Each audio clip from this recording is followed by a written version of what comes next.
Bu 11. yargı paketi daha meclise gelmeden basın aracılığıyla belli ki iktidar tarafından kamuoyuna sızdırıldı, tartışmalar izlendi, takip edildi. Her zaman yaptıkları gibi bir toplumun nabzını yoklayalım, bunu geçirebilir miyiz dediler.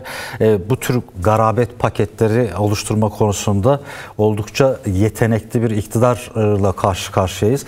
Siz bu yargı paketine ilişkin olarak bir kadın derneği başkanı olarak ilk olarak neler söylemek istersiniz? Çünkü paketin içerisinde kadınlar hedef alınıyor, çocuklar hedef alınıyor, LGBT artı bireyler hedef alınıyor. Yani toplumun beklediği bir adalet duygusundan daha çok adaletsizliği pekiştirecek gibi gözüküyor. Neler söylemek istersiniz? Aslında biz bu anlayışları sizin de bahsettiğiniz gibi geçmiş yıllarda tanıyarak mücadele ağlarımızı örmeye çalışıyoruz. Çünkü 2021 yılında İstanbul Sözleşmesi'nden çekilirken biz sahada özellikle bu tarz yasaların karşımıza uzun süreli gelebileceğinin farkındaydık ve özellikle bunu vurgulayarak söylemiştik. Evet. İstanbul Sözleşmesi'nden çekildikten sonra biliyorsunuz hemen akabinde 6284'ü bir tartışma aracı olarak kullandılar ve o dönemde bir seçim vardı ülkede. O seçimin pazarlığı haline dönüştürmüşlerdi kadınların kazanımlarını ve yasalarını. Bu her iki yasanın da tartışılmasından sonra gelebilecek tek şey de 11. yargı paketi içerisindeki kadınlar, çocuklar, LGBT artılar ve diğer bireylerden hak ve özgürlüklerini kısıtlayan bir yasayı da tahmin etmiyor değildik işin doğrusu. Çünkü 2025 yılında en çok tartışılan şeylerden bir tanesi de yasa yılı olarak ilan edilen aile yılı biliyorsunuz ve aile yılını da destekleyecek olan yasalara ihtiyaçları da var. Aile yılının bir yıl öncesi bir yıllık bir yıl olarak tanımlanmıştı. Ama akabinde nüfus politikaları kadın üzerinden, kadın bedeni üzerinden şekillendirilerek bir 10 yıllık süreci içerisine kapsayan bir süreci yaydılar maalesef. Bu tarz zihniyetlerin gerici zihniyetlerin vücut bulacağı, kendilerini bu yasalar içerisinde kendi yaşamlarını idame edebilecekleri de ellerinin güçlenebilmesi için de 11. yargı paketine maalesef ihtiyaçları var. Çünkü 11. yargı paketi biraz önce sizlerin de bahsettiği gibi birçok kimlikleri kapsarken aynı zamanda kadınların sivil alanda yani hem kamusal alan ve STK'lar içerisindeki örgütlenme alanlarının da kısıtlandığını gözlemleyebiliyoruz. 11. yargı paketinde aslında muğlak olan bir söylem var. Genel ahlak tanımı var biliyorsunuz. Genel ahlak çok geniş bir kavram olarak tanımlanıyor ve bunun içerisinde de kişilerin kamusal alandaki giyim tarzından tutalım da evdeki dışarıdaki giyim tarzı, saçların bir kadının saçının kesilmesi bile genel ahlak kuralına uymuyor denip cezalandırma yöntemine gidilebilir. Çünkü çok muğlak bir kavram genel ahlak kavramı. Yani genel olarak toplumsal olarak kime göre, neye göre aynen genel öyle. ahlak nasıl tanımlanır? Evet. Maalesef böyle muğlak bir yaklaşım var ve bunun kime göre neye göresini tartışmak da aslında bu işte sizin de bilinçli olarak sızdırıldığı şeyiyle aslında pekişiyor. Şimdi herkesin bu içerisinde işte muhafazakar kesimin de genel ahlakı tartıştığı var. Sosyalist kesimlerin de tartıştığı genel ahlak kavramları var ve bir bütünen karşılaştırma ile birlikte birbirini ötekileştiren ve zıtlaştıran bir anlayışın da örüldüğünü gözlemleyebiliyoruz.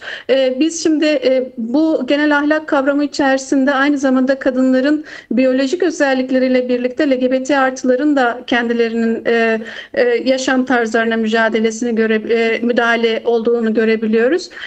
Mesela STK'lar içerisinde biz kadınlar olarak bir kadın cinayeti ya da kadın şiddetiyle ilgili bir basın açıklaması yapmak istediğimizde, mahallelerde kadınlarla buluşmak istediğimizde bunu da genel ahlak kavramına uymadığından şikayet var deyip gelip o anki durumdaki olan tüm kadınları da cezalandırma yöntemine gidilebilir. Bu da kadınların örgütlülüklerinin önündeki en büyük engellerden bir tanesini de oluşturulabilir. Çok basite indirgesek de diyelim ki en basit örnek olarak eğer ki bir aile kendi evinde bir doğum günü partisini kutladığını varsayarsak dışarıdaki herhangi birisinin bundan rahatsız olarak yüksek sesle yapıldığını ihbar ederek genel ahlak kurallarına uymuyor, bizim aile yaşantımızı temsil etmeyen davranışlarla bu şekilde seslerin geldiğini söylediğinde bile ailelerin kendi içlerindeki özel hayatlarına bile müdahale edebilecek bir yargı paketi maalesef diyebilirim.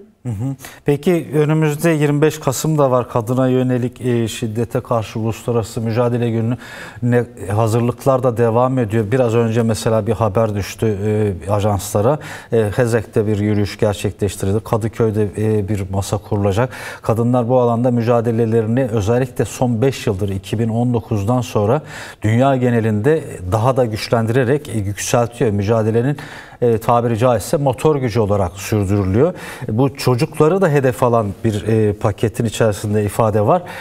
15 ile 18 yaş arasındaki gençlere yönelik indirim oranının azaltılması, bu karar demeyelim, bu paketteki bu madde aslında mesela bir geçenlerde ben okudum. İsveç'te de bu tartışma konusu haline getiriliyor. Yani dünya genelinde hem kadına yönelik hem de çocuk haklarına yönelik böyle bir saldırı politikası devam ettirilirken ve iktidar da buna payanda olup kendisinin politikasını geliştirmeye çalıştırırken kadın örgütleri olarak vereceğiniz mücadeleyi nasıl büyüteceksiniz? Önümüzdeki günlerde 25 Kasım'ı bilinçli olarak söyledim. Sadece 25 Kasım'la sınırlı değil kuşkusuz. Yani Mimoza Kadın Derneği olarak ve kadın örgütleri olarak.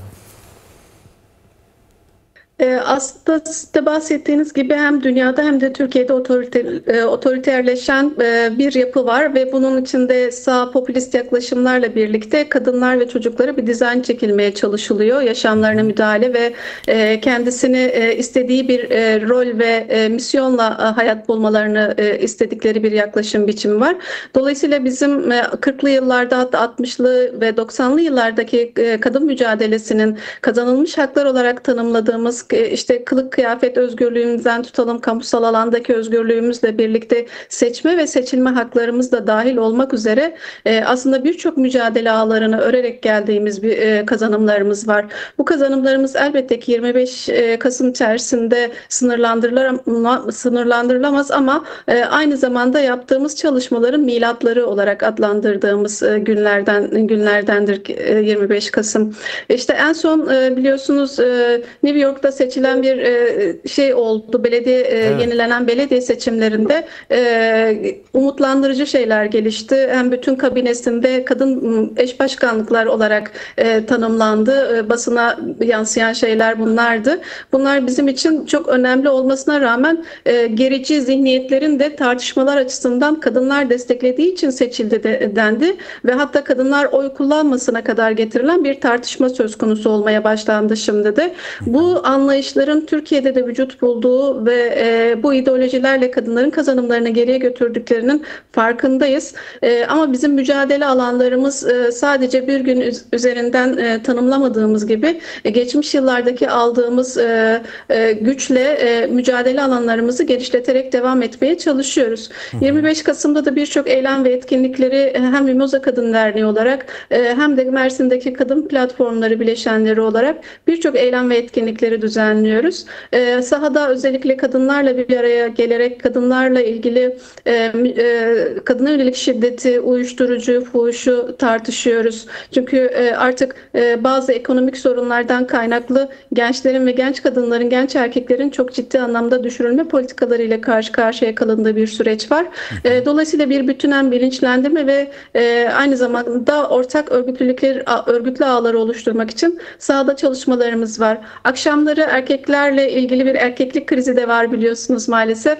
Erkeklerin bilinçlenme ve savunuculuk faaliyetlerimiz arasında da kahve ziyaretleri gerçekleştiriyoruz. Kahve ziyaretlerini planlıyoruz.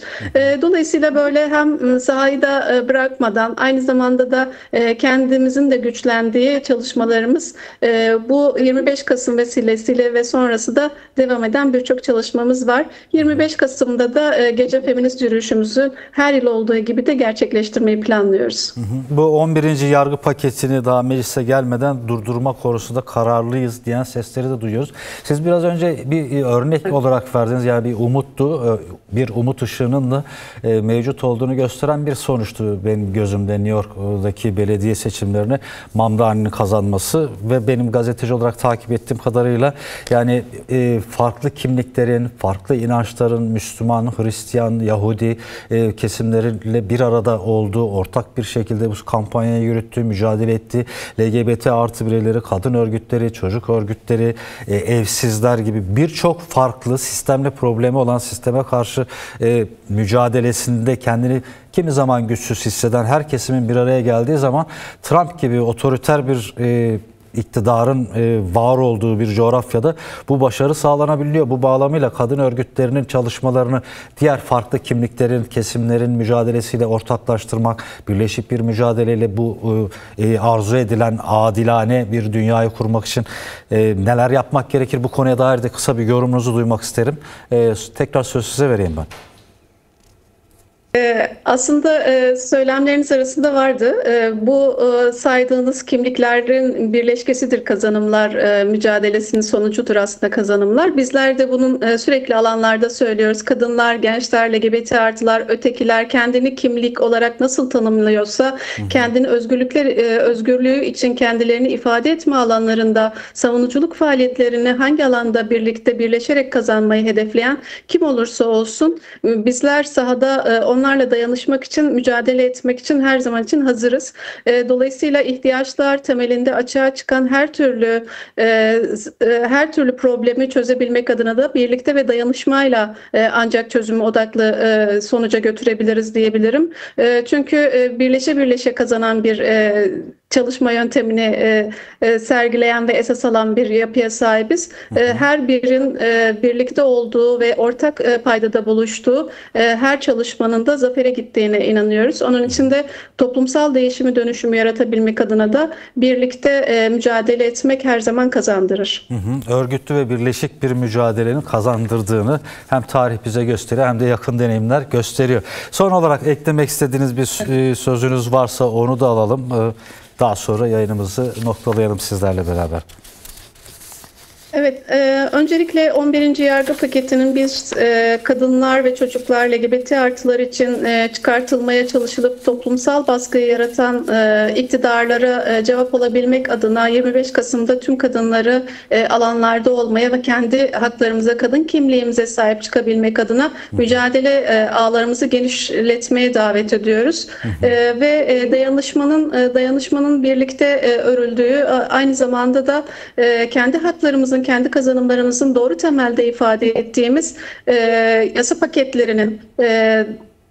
paketlerinin vücut bulması için de ortak mücadeleye davet ediyoruz sizler aracılığınızla.